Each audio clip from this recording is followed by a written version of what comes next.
अब इकोनॉमिक और strategic power में चाइना भी भारत का लोहा मानने लगा है, यानी भारत की ताकत को स्वीकार करने। महाराष्ट्र में 16 विधायकों की अयोग्यता पर बड़ा फैसला। विधानसभा स्पीकर राहुल नार्वेकर ने शिंदे गुट को ही बताया असली शिवसेना। कहा शिंदे गुट के विधायक अयोग्य नहीं, उद्धव गुट की सारी मांग खारिज।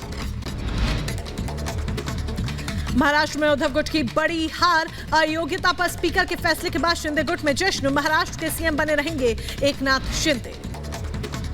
स्पीकर के फैसले पर बोले महाराष्ट्र के सीएम एकनाथ शिंदे। कहा यह सच्चाई की जीत है, लोकतंत्र की जीत है। महाराष्ट्र की जनता हमारे साथ है। उद्धव ने जनता के साथ किया है धोखा। असम और मणिपुर के दौरे पर पूर्वी कमान के general officer commanding in chief lieutenant general RC Tiwari Assam rifles की यूनिट्स का दौरा किया। सुरक्षा के हालातों का जायजा लिया। दिल्ली में कर्तव्य पथ पर जारी है परेड की रिहर्सल। सेना के जवानों ने फुल ड्रेस में परेड की तैयारी की। उधर उत्तर प्रदेश के बुलंदशहर के सिकंदराबाद में गद्दे की फैक्ट्री में भीषण आग लगी। कर्मचारियों में मची अफरा तफरी। फैक्ट्री से बाहर निकलकर श्रमिकों ने बचाई अपनी जान। तेलंगाना के हैदराबाद में ड्रग तस्करों पर पुलिस का एक्शन। 3 अंतर्राज्यीय ड्रग पर देखा गया कि गांजा से बनी चॉकलेट के 42 पैकेट जब्त किए गए।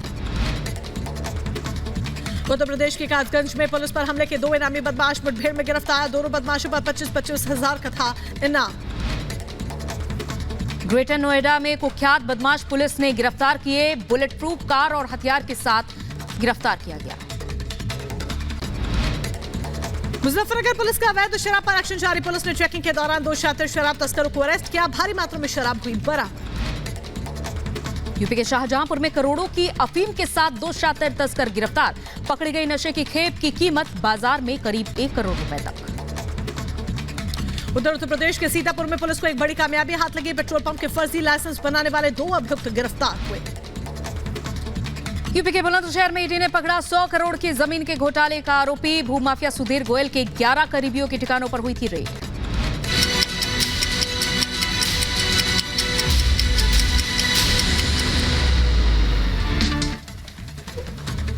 नमस्कार, नाव का निशाना में आपका स्वागत है। आपके साथ मैं दीपेश परगले। दिन भर की तमाम बड़ी खबरों से आपको रूबरू करवाएंगे। देश दुनिया की तमाम बड़ी खबर आपको बताएंगे, लेकिन इस वक्त सबसे महत्वपूर्ण और बड़ी खबर ये रक्षा मंत्री राजनाथ सिंह का बयान सामने आया है। और चीन को लेकर रक्षा मंत्री राजनाथ सिंह ने कहा कि अब चीन भी भारत का लोहा मानने लगा है। रक्षा मंत्री राजनाथ सिंह ने कहा भारत को लेकर चीन की धारणा बदल गई है। गलवान झड़प के बाद चीन का नजरिया बदल चुका है। भारत को अब कोई आंख नहीं दिखा सकता है। चीन ने माना भारत की ताकत का लोहा। तो चीन सरकार के मुखपत्र ग्लोबल टाइम्स में भारत पर लिखा गया लेख में कहा गया कि भारत अब दुनिया की बड़ी आर्थिक और रणनीतिक ताकत है।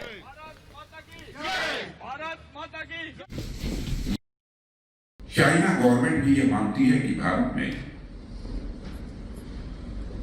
इकोनॉमिक और जो स्ट्रेटेजिक जो चेंजेस आए हैं उसके कारण भारत अब इकोनॉमिक और स्ट्रेटेजिक पावर बन गया है। यह चाइना भी स्वीकार करता है। यह चाइना के रहने वाले एक राइटर ने ग्लोबल टाइम्स में लिखा है, जो कि जो चाइनीज गवर्नमेंट का ये बहुत फीस पेपर है।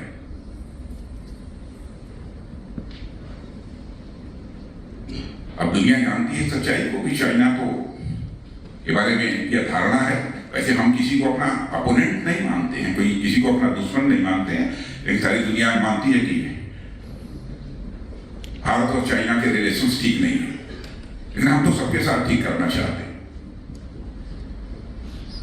आप ये कल्पना कर लीजिए, ऐसी धारणा हमारे पड़ोसी चाइना के अंदर भी, उसने जो वाक्य लिखा है एग्जैक्टली हमको याद नहीं है, उसका अर्थ ये होता है अब इकोनॉमिक और स्ट्रेटेजिक पावर में चाइना भी भारत का लोहा मानने लगा है, यानी भारत की ताकत को स्वीकार करने।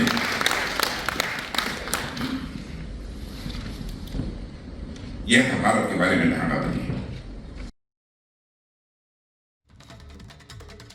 2020 में जो भारत और चीन के बीच फेस ऑफ हुआ था, उसमें उसमें हमारे सेना के जवानों ने जो करिश्मा दिखाया है, जो बहादुरी दिखाई है, शायद उसके कारण चाइना की धारणा भारत के बारे में बदल गई है कि भारत अब कमजोर भारत नहीं रहा, भारत अब दुनिया का ताकतवर देश बन गया है।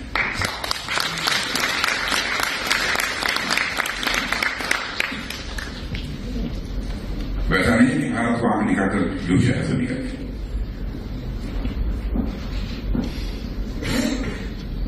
अब डिफेंस का जहां तक सवाल है, पहले हम लोगों की हालत तो यह थी कि सारा का सारा हर सामान दुनिया के दूसरे देशों से हम लोग खरीदते थे। सबसे बड़े इंपोर्टर डिफेंस इक्विपमेंट्स के, डिफेंस आइटम्स के हम थे। आज हम दुनिया के टॉप 25 कंट्रीज में हम आकर खड़े हो गए डिफेंस आइटम्स एक्सपोर्ट करने के मामले में। तो रक्षा मंत्री राजनाथ सिंह की बड़ी बातें आपने सुनी कि नए भारत से किस तरह से ड्रैगन डर चुका है। ब्रिटेन की धरती से राजनाथ सिंह ने दो टूक कहा है कि भारत की चीन के रिश्ते कभी अच्छे नहीं रहे और चीन अब समझ गया है कि भारत कमजोर नहीं है बल्कि एक ताकतवर देश बनकर उभर चुका है और ये चीन भी अब मानता है। अब कोई भी भारत को आंख नहीं दिखा सकता, भले वो चीन क्यों ना हो। ग्लोबल टाइम्स में भारत की ताकत की चर्चा हुई। भारत को लेकर चीन की धारणा बदल चुकी है और गलवान झड़प के बाद ही ये नजरिया बदला होगा, ये कहना है राजनाथ सिंह का। चीन ने माना कि भारत की ताकत का लोहा है और साथ ही साथ उन्होंने ये भी कहा कि किस तरह से भारत हर एक के साथ अपने संबंध सुधारना चाहता है। हालांकि दुश्मन कोई भी नहीं है भारत का। और अगली बड़ी खबर के लिए रुख करते हैं मोनिका का। बिल्कुल अंजलि, जिस तरीके से आपने बताया कि नए भारत से ड्रैगन डर गया है, ये सीधे तौर पर रक्षा मंत्री राजनाथ सिंह का कहना था। तो ब्रिटेन की धरती से रक्षा मंत्री राजनाथ सिंह ने कई अहम बातें कही और पूरे विश्व को भारत का डंका किस तरीके से बचता जा रहा है ये जता दिया। इसके साथ ही ब्रिटेन के प्रधानमंत्री से रक्षा मंत्री राजनाथ सिंह ने मुलाकात की है और दोनों के बीच व्यापार और रक्षा समेत कई मुद्दों पर अहम चर्चा हुई है। रिपोर्ट देखिए। ब्रिटेन दौरे पर पहुंचे रक्षा मंत्री राजनाथ सिंह ने 10 डाउनिंग स्ट्रीट में ब्रिटेन के प्रधानमंत्री ऋषि सुनक से मुलाकात की। इस दौरान दोनों के बीच कई विभिन्न द्विपक्षीय मुद्दों पर चर्चा भी हुई। पीएम सुनक के अलावा ब्रिटेन के विदेश मंत्री डेविड कैमरन ने भी राजनाथ सिंह की मेजबानी की। इस दौरान दोनों के बीच भारत ब्रिटेन के संबंधों को बढ़ावा देने और दोनों देशों के बीच सहयोग को गहरा करने पर विचार विमर्श किया। सुनक कैमरन से मुलाकात के बाद राजनाथ सिंह ने ब्रिटेन के रक्षा सचिव ग्रांट शॉप्स के साथ एक बैठक और सह अध्यक्षता की। इस सम्मेलन में यूके रक्षा उद्योग के कई सीईओ, यूके रक्षा मंत्रालय के वरिष्ठ अधिकारी और यूके इंडिया बिजनेस काउंसिल के साथ ही भारतीय उद्योग परिसंघ के प्रतिनिधियों ने हिस्सा लिया। बैठक के बाद राजनाथ सिंह ने कहा कि रक्षा उद्योग जगत के वरिष्ठों के साथ शानदार बातचीत हुई। भारत सहयोग और सह निर्माण की कल्पना करता है। दोनों देशों की ताकतों का समन्वय कर हम एक साथ महान काम कर सकते हैं। Report Republic Bharat.